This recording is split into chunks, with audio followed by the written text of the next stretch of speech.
بسم اللہ الرحمن الرحیم۔ آسان عربی گرامر برائے قرآن فہمی کے سلسلے کا یہ 5واں لیکچر ہے۔ اس میں ہم اعراب سے متعلق بحث کریں گے۔ اعراب عربی گرامر کی خصوصیت ہے اور اس کی اساس ہے جو کسی اور زبان میں نہیں، اس لیے اس کا سمجھنا بہت ضروری ہے۔ حرکت جو ہے وہ ایک جنرل ٹرم ہے، جبکہ اعراب جو ہے وہ مخصوص۔ اعراب دراصل اسم کے آخری حرف کی تبدیلی ہے، جو لفظ کے معنی میں تبدیلی لائے بغیر اگر اسم واحد ہے تو حرکت کے ذریعے ظاہر ہوتی ہے، یعنی زیر زبر پیش اور تنوین کے ذریعے سے۔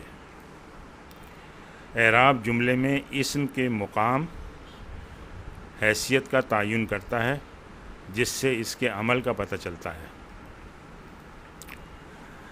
اعراب کی تبدیلی سے اس لفظ کے اپنے معنی پر اثر نہیں پڑتا، بلکہ جملے میں اس کی حیثیت تبدیل ہوتی ہے۔ یہ تبدیلی جملے میں فاعل، مفعول اور اضافت کی صورت میں ظاہر ہوتی ہے، اس لیے جملے کے مجموعی ترجمے میں فرق پڑتا ہے، لفظ کے اپنے معنی پہ کوئی فرق نہیں پڑتا۔ اس کے علاوہ بھی اور صورتیں ہیں جن کا تذکرہ بعد میں ہوگا۔ جملے کے مجموعی ترجمے میں فرق کی مثال دیکھتے ہیں۔ یہ مثال ہے نصر الولد الطفلہ، اس کے معنی ہیں مدد کی لڑکے نے بچے کی۔ اب یہاں پہ اس کا اعراب دیکھیں، رفع ہے، یہ دال کے اوپر پیش ہے، اور الولد کے معنی ہیں لڑکا۔ اسی طرح سے یہ طفلہ دیکھیں، اس کا اعراب جو ہے وہ نصب کی حالت میں ہے اور اس کے معنی ہیں بچہ۔ اب جملہ چینج ہوا ہے، نصر الولد الطفل، مدد کی لڑکے کی بچے نے۔ اب یہاں الولدہ ہو گیا تو یہ مفعول ہو گیا، اعراب چینج ہو گیا اس کا۔ یہاں پر الولدو تھا، لیکن یہاں معنی وہی لڑکا۔ اسی طرح سے الولدہ، اس کے معنی بھی لڑکا، الطفلہ یہاں پر، اور الطفلو یہ بھی معنی بچے۔ لیکن جب جملے کو آپ دیکھیں گے تو جملے میں بالکل الٹا فرق پڑ گیا۔ یہاں مدد کرنے والا لڑکا ہے اور یہاں مدد کرنے والا بچہ ہے، لڑکا مفعول ہو گیا۔ تو اس طرح سے جملے کے مفہوم میں جو ہے نا وہ تبدیلی آ جائے گی اعراب کی تبدیلی سے، لیکن جو لفظ ہے اس کا اپنا معنی جو ہے نا وہ چینج نہیں ہوگا۔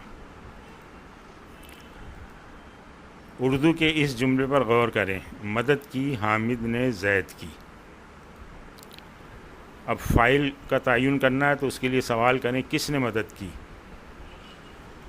تو جواب ملا حامد نے۔ تو یہاں اردو میں حامد جو ہے وہ فاعل ہو گیا۔ مفعول کے تعین کے لیے سوال کریں کس کی مدد کی، تو آپ کو جواب ملا کہ زید کی۔ تو یہاں زید جو ہے وہ مفعول ہو گیا۔ چنانچہ جواب میں سے یہ معلوم ہوا کہ اردو میں جس لفظ کے ساتھ نئے لگا ہو وہ فاعل ہوتا ہے، اور جس لفظ کے ساتھ کو لگا ہو وہ مفعول ہوتا ہے۔ یہاں پہ دیکھیں حامد نے، تو حامد جو ہے وہ فاعل ہے، زید کی یا کو جملے کے لحاظ سے جو بھی لفظ آ جائے تو وہ مفعول ہو جائے گا۔ اب جملے کی ترتیب بدل دیں، مدد کی زید کی حامد نے، ٹھیک ہے۔ حامد اب بھی فاعل ہے اس لیے کہ اس کے ساتھ نئے لگا ہوا ہے، اور زید مفعول ہے اس لیے کہ اس کے ساتھ کی لگا ہوا۔ ترتیب بدلنے سے کوئی فرق نہیں پڑا، پر اہم بات یہ ہے کہ حرف نے اور کو کس کے ساتھ آ رہا ہے، وہی فاعل اور مفعول کا تعین کرے گا۔ اچھا، اب عربی میں اس کا تعین کس طرح ہوتا ہے؟ عربی زبان میں نے اور کو کے لیے کوئی الگ سے لفظ نہیں ہے، یہ کام اعراب کی مدد سے لیا جاتا ہے۔ اس بات سے آپ اعراب کی اہمیت کا اندازہ لگا سکتے ہیں۔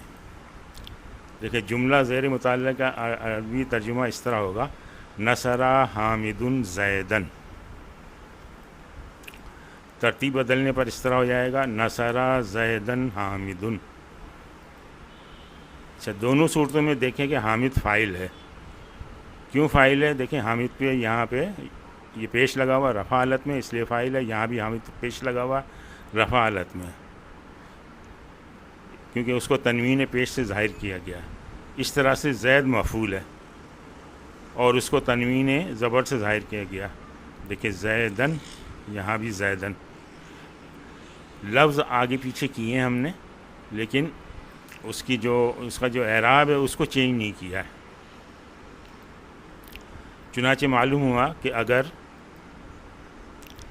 یہ بہت امپورٹنٹ بات ہے، اس کو نوٹ کریں، اسم واحد ہے تو فاعل پیش سے ظاہر ہوگا اور مفعول زبر سے، یعنی پیش میں اس وقت جو ہے تنوین کی بات کر رہے ہیں ہم، تو تنوین ہی ہوگی، ہاں؟ یعنی فاعل کی صورت میں اسم مرفوع اور مفعول منصوب ہوگا۔ تو اس بات کو آپ اچھی طرح نوٹ کر لیں، یہ بہت ہی اہم بات ہے، اور یہ صرف اسم واحد کے لیے اس وقت، کیونکہ ابھی تک ہم نے واحد ہی پڑھا ہے، تثنیہ اور جمع نہیں پڑھا، تو اس لیے واحد ہی اس وقت جو ہے اس کے حساب سے نوٹ کریں، اور اسی کی بات ہو رہی ہے۔ تثنیہ اور جمع کا جو ہے سلسلہ الگ ہے۔ آج ہم یہیں پر اکتفا کرتے ہیں۔ سبحانک اللہم و بحمدک، نشہد ان لا الہ الا انت، نستغفرک و نتوب الیک۔